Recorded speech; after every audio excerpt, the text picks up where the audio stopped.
반갑습니다. 국내의 고려인 사회 형성과 발전 2차 시강의를 시작하도록 하겠습니다. 2차 시강의 주제는 한국 내 고려인 사회의 가족 문제입니다.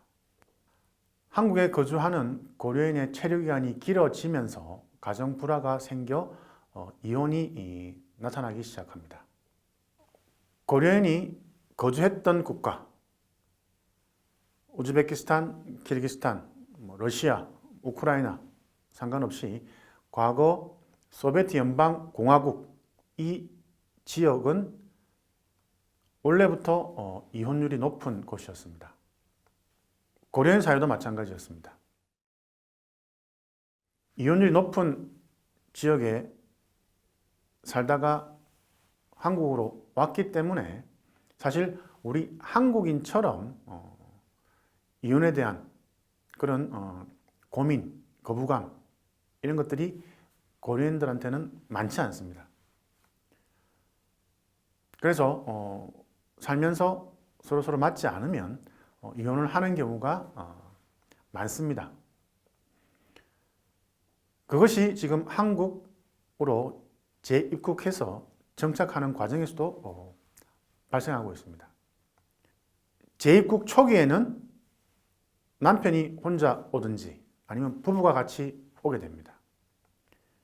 그리고 지금 시간이 많이 지났고 자녀를 불러서 지금 어느 정도 안정적으로 살아가고 있습니다.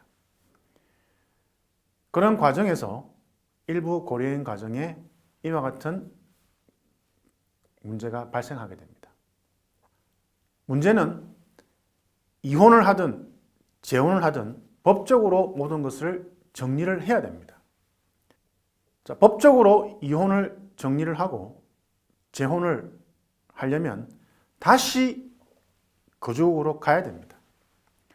예를 들면 우즈베키스탄 고려인 부부가 있습니다. 한국으로 들어왔습니다. 살아가면서 불화가 생겨서 결국 이혼을 하게 되었습니다. 그러면 거주국 우즈베키스탄으로 돌아가서 그쪽에서 법적으로 이혼을 해야 됩니다.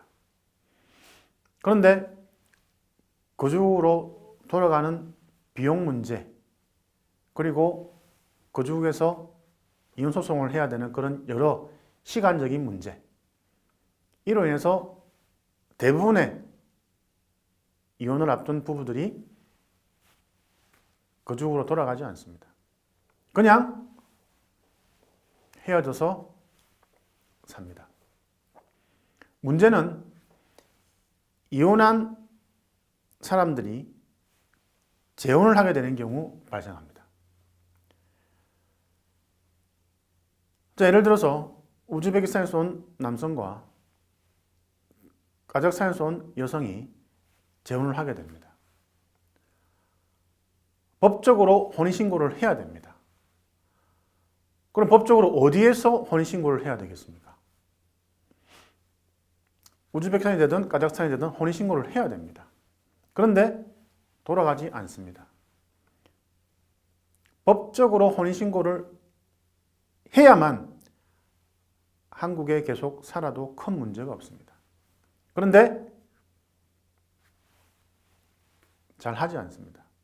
이러한 부분도 과거 소비에트 연방 공화국에서 흔히 있었던 일입니다. 굳이 법적으로 이혼을 깔끔하게 정리하고 또 재혼을 혼인신고를 하고 이런 것에 익숙해져 있지 않기 때문에 한국에 살면서도 그렇게 살아가는 것입니다. 거주국에서 혼인신고를 하지 않으면 한국은 이들을 법적인 부부로 인정하지 않습니다.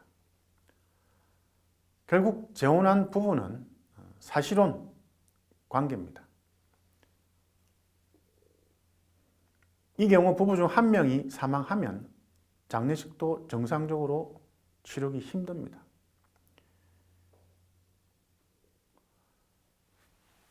법적으로 부부가 아닌데 그런 상태로 살아왔는데 갑자기 부부 중에 한 명이 사망하게 됩니다. 그럼 장례를 치러야 되겠죠? 그런데 살아있는 이 사람은 법적으로 부부관계가 아닙니다. 부부가 사실혼 관계이기 때문에 장례 이후에 화장을 하려고 해도 살아남은 사람이 할 수가 없습니다. 그나마 할 수 있는 것은 자녀가 동의해서 화장을 할 수가 있는 것입니다. 한국으로의 재입국 초기에는 정말 두려움으로 들어왔을 겁니다. 남편 혼자, 부인 혼자, 부부가 같이 많은 시간이 흘러서 안정적으로 살아가는데, 물론 부부간의 문제이긴 합니다만 결국 이혼할 수밖에 없는 상황이다. 그러면 법적으로 그것을 해결해야 되는데 그렇게 하지 않습니다. 그렇기 때문에 이러한 부분도 어떻게 보면 이제 한국 정부에서 지원을 해야 되는 것으로 판단이 됩니다. 더 중요한 문제는 사실혼 관계로 태어난 아이는 대부분의 경우 무국적 상태로 남아있기 때문에 한국에 가더라도 졸업장 대신 수료증을 받을 수밖에 없습니다. 자녀한테 문제가 생긴다는 겁니다.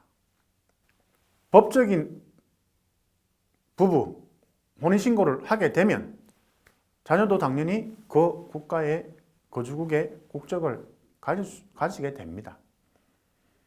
그렇게 하지 않았기 때문에 태어난 자녀가 무국적자가 되어버립니다. 고려인은 이미 정착 및 고용에서 발생하는 기본적인 문제에 대해 국내법에 기반한 자체적인 노하우를 가지고 있습니다. 이제 어떻게 하면 내가 한국에서 더 잘 살 수 있는지, 내가 어떻게 하면 더 좋은 직장을 찾을 수 있는지, 이제 그러한 수준의 문제를 고려인은 이제 벗어난 것입니다. 자신들 고려인 커뮤니티 네트워크를 통해서 충분히 이 문제는 해결할 수가 있습니다. 어느 동네에 가면 집값도 싸고 환경이 더 좋다. 어디 가면은 급여를 더 많이 받을 수가 있다. 이제 이 정도 수준은 고려인 스스로가 해결할 수가 있습니다. 그런데 다른 문제들이 발생하고 있습니다. 이러한 문제들은 거주국에 살았다고 하더라도 발생할 수 있는 문제입니다. 그런데 여기는 거주국이 아니라 한국입니다. 그렇기 때문에 이혼과 재혼에 따른 민법과 가족법에서 발생할 수 있는 다양한 문제를 해결할 수 있는 새로운 정책이 필요한 것입니다. 실제로 그냥 항공권 구입해서 가서 해결하면 되겠지라고 볼 수 있습니다. 그런데 거주에 가서 이혼 신청, 혼인 신고 많은 시간이 소요됩니다. 그렇기 때문에 사실 항공권 구입 비용보다 거주국으로 돌아가서 체류하는 그 비용이 훨씬 더 많이 든다는 겁니다. 그리고 거기에서 체류하는 기간 동안 한국에서 일을 하지 못하기 때문에 거기에 따른 재정적인 손실도 크다는 겁니다. 여기서 중요한 부분은 이제 국내에 정착하고 있는 고려인을 상대로 해서 현재 고려인 사회에서 발생하고 있는 새로운 문제점들에 집중을 해서 정책을 새롭게 만들어야 한다는 겁니다. 여전히 고려인이 정착하는 데 어려움을 가지고 있고 직장 구하기 힘들고 여기에 맞추어서 기존의 정책을 갖다가 반복할 것이 아니라 이 정도면 이제 고려인이 알아서 할 수 있다라고 하는 것은 그들에게 맡기면 되겠습니다. 그리고 지금 현재 새롭게 발생하는 문제점들에 초점을 맞추어서 새로운 정책을 만들 필요가 있습니다.